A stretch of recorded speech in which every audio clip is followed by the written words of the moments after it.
Bonjour à vous, bienvenue dans cette vidéo sur les énergies de la semaine du 4 septembre 2023 pour notre collectif. Alors, qu'est-ce qu'on me montre? Alors, effectivement, c'est la rentrée, hein. Je vois que chacun rassemble ses outils et part dans sa boîte, dans un truc limité, avec le visage triste, avec... il regarde le soleil en mode, voilà, je dois aller me couper du soleil pour aller travailler. Il faut, on regarde sa montre, voilà, on reprend des habitudes très carrées, très limitantes, avec un cœur vide en fait, avec quelque chose qui est triste, qui n'est pas nourri. Il y a beaucoup de il faut, je dois y aller, il faut, on s'oblige en fait. C'est pas ça la vie, hein, vraiment, c'est pas ça. On est des créateurs, on est là pour s'amuser sur Terre, on est là pour expérimenter des choses, on est là pour explorer. Et l'idée, c'est vraiment de faire ce qui nous rend heureux. Et là, il y a beaucoup d'obligations, de tristesse, il faut, je dois, voilà. Qu'est-ce qu'on me montre d'autre? Qu'est-ce qu'il y aurait besoin de faire dans ce contexte-là?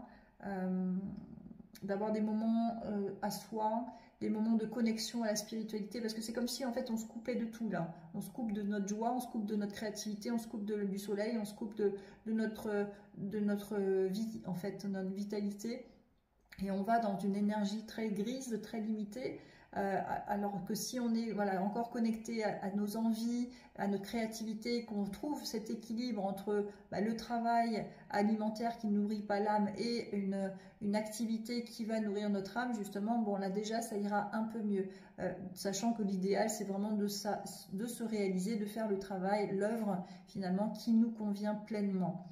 Et pour ça, il faut avoir la foi, il faut avoir la confiance, il faut sortir de « il faut, je dois », il faut avoir cette foi-là, qu'on est appelé à ça. Donc, il y a déjà beaucoup de réflexions quand même, hein. Il y a eu pas mal de changements déjà ces derniers temps, de travail ou de région ou de partenaires. Il y a déjà eu pas mal de changements, mais là, voilà, ceux qui n'ont pas encore changé, vraiment se sentent pas bien d'être obligés d'aller faire quelque chose qui les nourrit pas. Alors, le tirage associé, c'est quelle est la part de l'ego dans ton tourment. Donc, l'ego, c'est la part de l'enfant blessé, en fait, hein, qui va se rigidifier pour pouvoir, il faut y aller, on y va. Ça va être aussi un visage, un masque qu'on montre, qui n'est pas notre réelle nature, qui n'est pas notre essence divine. Hein, c'est donc la version limitée de notre être, notre humanité, qui fonctionne avec son mental et son ego et son orgueil.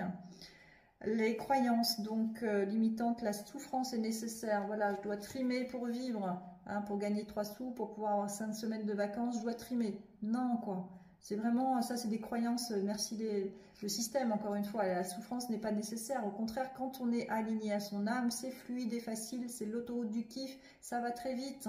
Hein, on n'a pas besoin de souffrir pour pouvoir se réaliser. Au contraire, quand on connaît la magie de la vie, on travaille, on œuvre avec elle, on est en co-création en fait, on communique nos besoins, on pose nos demandes et ensuite on a juste à attendre nos cadeaux de Noël en fait, ça vient comme par magie. Hein, pour ça, il faut être connecté. On ne peut pas se déconnecter de ces énergies au-dessus de notre tête. Elles font partie de la vie autant que des énergies de la Terre, quoi. Hein, c'est vraiment important d'être lié à la spiritualité pour avoir la foi, pour avancer, pour être davantage à l'écoute de ses intuitions et pour pouvoir aller dans la bonne direction. Donc, les deux ressources, c'est le libre arbitre, donc retrouver son libre arbitre, donc comme un menhir bien droit, bien aligné. Je suis bien aligné, donc entre le ciel et la terre, entre mes connexions à la source et mes connexions au niveau de mon corps. Mon corps est connecté à mon âme, donc il me dira par la sensation de légèreté que le chemin est bon, ou par la sensation de lourdeur que le chemin est pas bon et qu'il y a mieux qui m'attend. Donc retrouver son libre arbitre, c'est aussi se dégager de ce pouvoir qu'on a mis au-dessus de notre tête, qui se prend pour Dieu et qui va notre patron aussi, qui peut nous dire va faire comme ci, va faire comme ça, tu es obligé de travailler pour pouvoir payer tes factures. Alors, je suis d'accord dans le système, évidemment ça marche comme ça. Et en même temps, si on retrouve sa souveraineté et qu'on retrouve ça, qu'on restaure notre grandeur, on va y voir davantage, plus loin, on va voir beaucoup plus de possibles, hein, qui s'offrent à nous. Alors que si on reste dans nos peurs et on se recroqueville sur soi, on voit que la limite, hein, comme si on avait des œillères, on voit que la limite de notre vision, quoi, en fait, hein, une vision limitée, quoi. Voilà, donc le libre arbitre pour retrouver son alignement, sa grandeur. Et le pardon, deuxième ressource, le pardon, la main droite dorée, part divine de l'être, on donne la part divine de notre être, c'est-à-dire on pardonne, on donne par-delà notre blessure. C'est ça le pardon. Hein, c'est même si j'ai eu des choses qui ont affecté mon cœur, je dois donner la meilleure version de mon être, ma part divine, ma lumière, pour pouvoir prendre ma place dans la ronde humaine, dans le collectif, pour pouvoir être heureux, pour pouvoir faire ce que mon âme aspire. Voilà, le pardon. Les cartes conseils, il y en a 3 qui sont tombées. Donc l'équilibre entre le yin et le yang, comme je vous dis, entre le ciel et terre.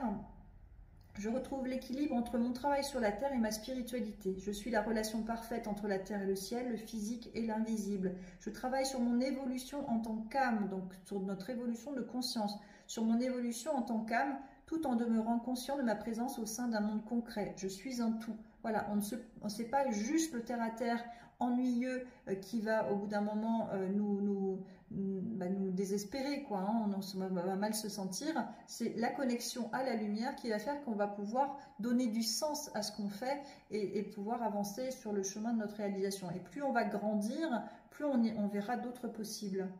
Une porte s'ouvre sur moi. Donc, autre carte.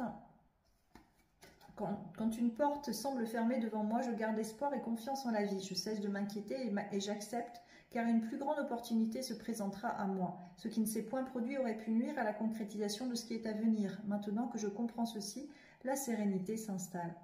Voilà, écoutez les intuitions, les choses se mettent en place à condition qu'on soit aligné à la vibration de ce qu'on a envie de voir venir dans notre vie.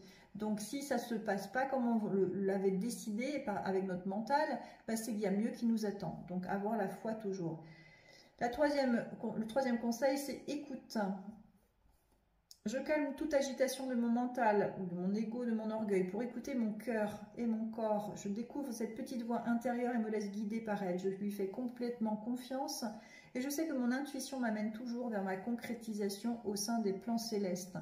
Voilà, on est là pour se réaliser, pour faire ce que notre âme aspire, pour faire ce que Dieu attend, pour faire ce qui nous rend heureux. Tout ça, c'est pareil, c'est la même chose. Donc, il faut vraiment écouter son corps, son cœur et non pas ses peurs et non pas quelqu'un au-dessus de notre tête et non pas voilà, le système qui nous dit il faut travailler pour pouvoir vivre. Non, on peut vivre sans avoir à travailler. Il y en a qui l'expérimentent, il y en a qui parcourent les vies, il y a des personnes qui ont des vies extraordinaires et la plupart de nous, en fait, on se contente d'un boulot en CDI pour pouvoir acheter une maison, pour pouvoir s'endetter, pour pouvoir voilà, avoir un confort illusoire qui ne rend pas heureux en fait. Hein.